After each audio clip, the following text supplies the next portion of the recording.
এই দেখ বাবাই, এটা বলতো কিসের হার বানালাম? এই যে দেখো, এটা তো ঝিনুক। হ্যাঁ এটা ঝিনুক না, তাহলে কি এগুলো? এগুলো শামুক না, কি বলে গেরি নাকি শামুক? এই যে দেখ, এই যে এগুলো কি? এগুলো শামুক মনে হচ্ছে। শামুক। এই দেখ, এই যে দরজার এখানে টানানো ছিল না, এই যে পাখি দিদির শাশুড়ি, মানে আমার বঞ্জি ঘরের শাশুড়ি, আমার বেয়ান আমাকে পুরী থেকে এনে দিয়েছিল দরজায় লাগানোর জন্য। দেখো বন্ধুরা, এখানে একটা ছিল, এখানে একটা ছিল, কোনো কারণে এই যে একটা ছিঁড়ে গেছে। এই যে সব কটা, এবার এগুলো না এখানে ওখানে পড়ে থাকে, তো আমি একটা না মালা করলাম। এই কথাটা আবার দিদিই বলেছে। দিদি আমাকে বললো কি, এগুলো ফেলো না, তুমি একটা মালা করো। এই যে দেখো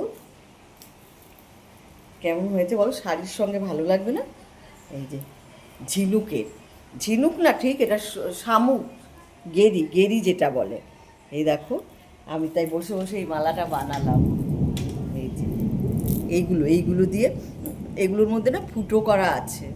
এই যে ফুটো করা আছে, এই যে এইভাবে লম্বা ছিল এটা। এই দেখো একটা আছে, আরেকটা মানে খুলে খুলে পড়ে যায় এগুলো। তো আমি এরকম মালা গেঁথে পরলাম, শাড়ির সঙ্গে মনে হয় ভালোই লাগবে বলো, খারাপ লাগছে? তোমরা সবাই কমেন্টস করে বলবে যে কেমন হয়েছে।